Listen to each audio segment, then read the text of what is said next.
दशहरा आने वाला था। नवरात्रि प्रारंभ होने से एक दिन पहले सुबह के 4 बजे तक राम और उसकी पत्नी राधा दोनों खिलौने बना रहे थे। गद्दार, तलवार, धनुष बाण और भी दशहरे के कई सारे खिलौने बना रहे थे। अरे राधा, हम गरीबों को तो बस हर वर्ष दशहरे का ही इंतजार रहता है ना। नवदुर्गों में रामलीला मैदान के बाहर दुकान लगाकर जो बिक्री हो जाए उससे ही हमारा घर चलता है। भगवान राम जी से बस यही दुआ करते हैं कि इस दशहरे पर अच्छी बिक्री हो जाए। अजी, चिंता क्यों करते हो? सब कुछ अच्छा होगा। देखो, हमने कितने सुंदर धनुष बाण, गद्दार, तलवार, गुड्डे गुड्डियाँ, इतने सारे खिलौने बनाए हैं। बच्चों को जरूर पसंद आएंगे। अब कल सुबह जल्दी ही निकल जाऊंगा। गली मोहल्ले में बेचता हुआ फिर राम मंदिर के बाहर बैठूंगा मैं तो। तुम कहो तो मैं भी चलूं? नहीं राधा, बाजारों में भीड़भाड़ होती है, तुम परेशान हो जाओगी वहाँ पे। राम राधा को साथ नहीं ले जाता। वो अकेला ही खिलौने टोकरी में भरता है और सिर पर रखकर गली मोहल्ले में बेचता हुआ राम मंदिर के पास पहुंचता है। मंदिर में रामलीला की तैयारियां हो रही थी। लोगों की भारी भीड़ थी, पर राम हैरान रह जाता है। राम मंदिर के सामने खिलौने की बड़ी बड़ी दुकानें बन गई है। अरे राम मंदिर के बाहर तो खिलौनों की बड़ी दुकानें बन गई हैं। कोने में बैठ जाता हूँ, कोई ना कोई ग्राहक तो खरीद ही लेगा। ओए, यहाँ से अपना टोकरा उठा, कहीं और जाकर बैठ। अब यहाँ पर बड़ी दुकानें लगेगी, तुम यहाँ राम मंदिर के बाहर नहीं बेच सकते। ये जगह खाली करो, यहाँ पर कोई भी खिलौने वाला नहीं बैठेगा। पिछले कुछ सालों से तो हम मंदिर के बाहर बैठकर अपने खिलौने बेचते हैं। अरे पहले बेचते होगे, अब नहीं। अब हम इन दुकानों का किराया देते हैं, इसीलिए मंदिर के बाहर तुम नहीं बेच सकते। जगह खाली करो, यहाँ कोई भी खिलौने वाला नहीं बैठेगा। सारे खिलौने वाले इधर उधर चले गए। राम बहुत चिंता में पड़ गया। हे भगवान, अब क्या करूं? यही तो कमाई के दिन है मेरे। अब तो बहुत नुकसान हो जाएगा। अगर रोजाना मंदिर के बाहर बैठने नहीं दिया गया तो ग्राहक कैसे आएंगे मेरे पास? राम चिंता में था, इसीलिए उसे सड़क पर सामने से आती गाड़ी नजर नहीं आई और वो जोर से गाड़ी से टकरा गया। गाड़ी वाला घबराहट में वहाँ से भाग गया। राम के सिर से खून बह रहा था। उसके सारे खिलौने भी इधर उधर गिरकर खराब हो गए थे। राम बेहोश था। कुछ लोग उसे उठाकर बराबर के अस्पताल में ले जाने लगते हैं। तभी राम के साथ रहने वाला मदन ये सब देख लेता है और वो दौड़कर राधा को बताता है। राधा मुकेश के साथ अस्पताल पहुंचती है। ये सब क्या हो गया? हे प्रभु, ऐसा दुख क्यों? पता नहीं राधा, परेशानी में दिमाग था, इसी कारण सामने से आती गाड़ी नजर नहीं आई। त्योहार के दिन चल रहे हैं, ऊपर से चोट आ गई। अब ये सब कैसे होगा? बहुत नुकसान हो जाएगा राधा। आप चिंता मत करो, मैं खिलौने बेचने जाऊंगी। डॉक्टर आपको शाम तक छुट्टी दे देंगे, फिर आप घर पर आराम करना। अगले दिन राधा खिलौने बेचने निकलती है।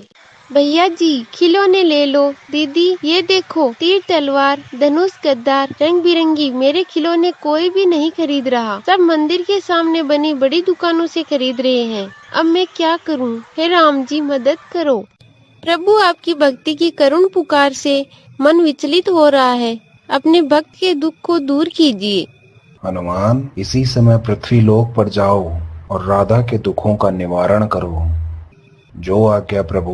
जय श्री राम। तुझे थोड़ी देर पहले हमने कहा था ना, अपने टोकरे को उठाकर कहीं और बैठ। मंदिर के बाहर बैठने की कोई जरूरत नहीं है। कहाँ से उठकर आ जाते हैं। भैया जी, मुझे थोड़े से खिलौने बेचने दो। मेरे पति की तबीयत ठीक नहीं है। मुझे पैसों की बहुत जरूरत है। अरे तुझे पैसों की जरूरत है तो क्या मैं अपनी दुकान की कमाई बंद कर दूं? चला जा यहाँ से। राधा के पास घर लौटने के सिवा कोई और चारा नहीं था। शाम भी हो चली। राधा इसी सोच में घर जा रही थी कि तभी उसके पास एक लड़का आता है। जरा रुको तो, मुझे खिलौने खरीदने हैं। अरे भैया, यहाँ हमारे दुकान से खरीद लो। बहुत बढ़िया बढ़िया दशहरे के खिलौने मिल जाएंगे। उससे क्या लेते हो? वो थोड़े बहुत टोकरी में लेकर घूम रही है। अरे नहीं भैया, मुझे इनसे ही खिलौने खरीदने हैं। कितने खिलौने चाहिए? आप बता दो, मैं निकाल दूंगी। मुझे तो 50 गदा, 50 तलवार और जितने भी खिलौने हैं सब 50-50 दे दो। और बाकी और भी ऑर्डर है। इतने तो मेरे पास है भी नहीं। ओ भैया, इधर आओ, मैं तुम्हें ऑर्डर कर देता हूँ। मैंने एक बार कह दिया ना कि मैं इनके खिलौने बोल चुका हूँ।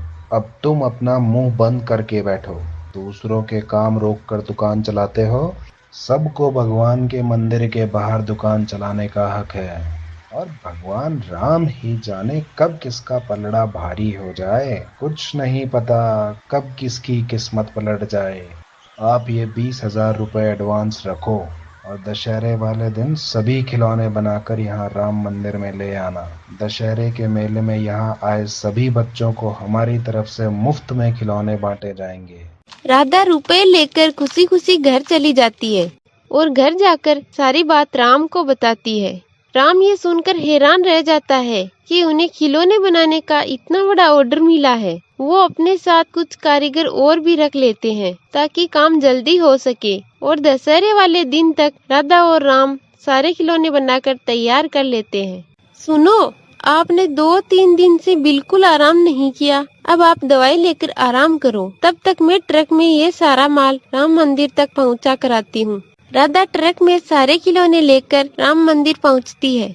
आपने दशहरे के खिलौने बहुत बढ़िया और मजबूत बनाए हैं। किशोर बेटा, अच्छा इन्होंने मंदिर के लिए खिलौने बनवाए हैं। नमस्ते बहन जी। नमस्ते। ये मेरे पापा हैं। पापा, पुजारी बिल्कुल ठीक कह रहे थे, इनके हाथों में अद्भुत कला है। इन्हें ऑर्डर देकर हमने बिल्कुल ठीक किया। कौन से पुजारी? मैं कुछ समझी नहीं।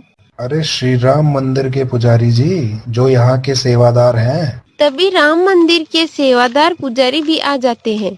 नमस्ते रोशनलाल जी, कैसे हो? बड़े दिनों बाद मुलाकात हुई। और बेटा किशोर, क्या हाल चाल है? पुजारी जी, हम तो आपको 2 दिन पहले ही मिले थे। आपने ही तो हमें इनके बारे में बताया था। जो दशहरे के मेले के लिए खिलौने बनवाने थे वो इन्होंने ही बना कर दिए हैं।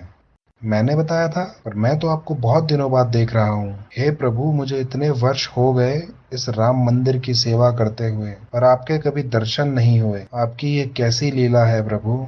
सब लोग हैरान रह जाते हैं। उन्हें यकीन हो जाता है कि हो न हो राधा पर भगवान की ही कृपा हुई है।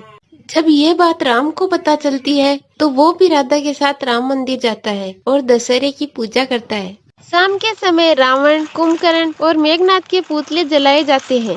मेले में आए सभी बच्चों को उनके द्वारा बनाए खिलौने बांटे जाते हैं। इस घटना के बाद किशोर, उसके पिता राधा और राम को खिलौनों की एक फैक्ट्री खोलकर दे देते हैं। भगवान राम, माता सीता और हनुमान जी स्वर्ग में आसन पर विराजे मुस्कुरा रहे थे। उनके आशीर्वाद से राधा और राम की जिंदगी बदल जाती है और उनके पास अब किसी भी चीज की कोई कमी नहीं थी।